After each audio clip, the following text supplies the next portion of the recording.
Hi guys! Welcome back to my channel and we are here again for another DIY vlog. So, for today's video, ang gagawin natin is gagawa tayo ng DIY strawberry milk drink. Guys, madali lang itong gawin. Sobrang affordable and 2 ingredients lang yung gagamitin natin. Disclaimer lang guys, hindi ako sponsor ng mga products na ipapakita ko ngayon. Pero vitamilk and yakult, bigyan naman. Simple lang to, sobrang dali nitong gawin. Perfect to sa mga tamad na kagaya ko. So, kung tinatamad kayong gumawa ng milk tea, ito pwede na itong i-substitute sa milk tea, no?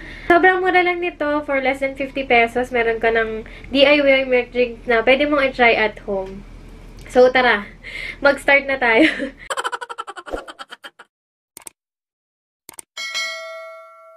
So, yung 2 ingredients lang na kailangan na dito is itong vitamilk strawberry. Actually, favorite ko to. Ito pala. Yung drink na to, natikman ko to sa sister ko.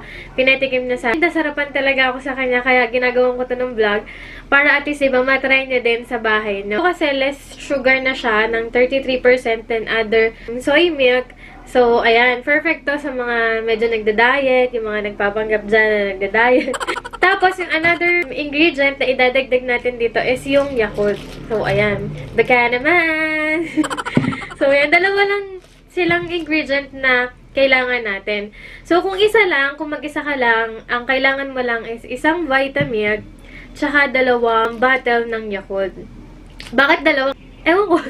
Kasi mas masarap siya kapag 2 yung yakult na ilalagay mo. Unlike kung isa lang. So, yung ganitong vitamilk na bottle, nabibili lang siya ng 28 pesos sa mga grocery. Yung yakult naman, nabibili lang siya ng 10 pesos per bottle. Kung gagawa kayo nito, so 28 pesos lang isang bottle nito, tapos 2 yakult na 20 pesos. So, 48 pesos lang, less than 50 pesos lang, 'di ba? And kung gusto mong maglagay ng mga add-ons, pwede rin naman. So, mamaya ko na ipapakita yun.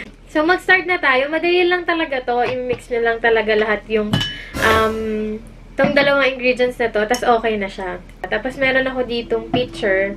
Since i-vlog natin, so, dadamihan ko ngayon yung ilalagay ko dito.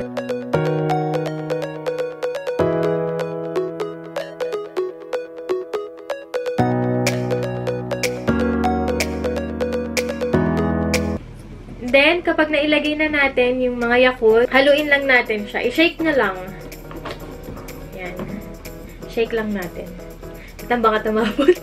So, shake ko lang.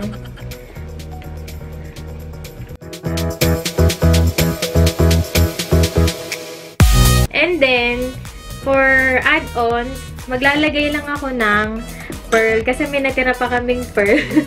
Sa milk tea na ginawa namin gagawin. So, ito, tira-tira na to kagabi pa to. So, yun, nirep lang namin. So, madali lang to gawin. Papakuluan mo lang to sa water na may sugar and ibababad mo ng 30 minutes. Okay na siya. Ito yung tinatawag na tapioca pearl. So, yung ginamit namin dito is yung sa Ursa. Actually, pwede na to. Kaya lang kasi ako, may mas na-discover ako na mas bagay dito sa drink na to. So, ang ginawa ko is yung chia seeds. So, ang ginawa ko, binabad ko muna siya sa tubig. So, kumuha ko ng chia seeds, tapos nilagyan ko siya ng tubig. And then, after ng mga 30 minutes to 1 hour, ganito na yung magiging itsura na. Yan. Ito na siya. Yung parang sago na siya. Ayan o. Parang sago na. So, add-ons lang naman to. It's up to you pa rin. Pwede kayong gumamit ng sago, tapioca, or ng chia. So, kuha tayo dito ng baso. So, yung baso namin magkaiba. Sino nakaka-relate dito? Ang dami ng baso pero iba-iba yung design. So, yung unang mix na gagawin ko is yung tapioca. So, kuha lang tayo ng spoon. Tapos, lagyan lang natin dito yung tapioca pearl. Konti lang. Pero kung adik kayo sa pearl, pwede nang damihan.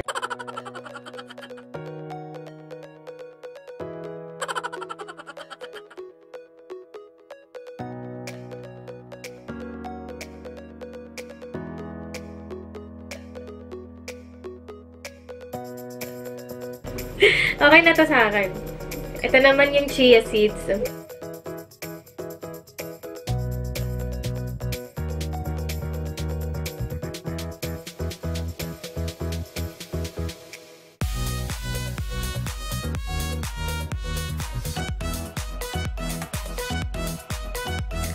Okay na siya. Lalagyan ko lang ng konting ice. Konting-konti lang. So, ayan.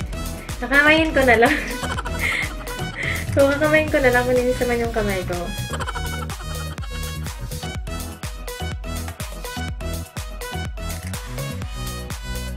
So, eto na siya. Magkaiba yung baso. Kasi iba kasi yung baso namin dito sa bahay. Sino nakaka-relate? Ang dami yung baso pero iba-iba yung design. So, eto na siya yung ating DIY strawberry milk drink.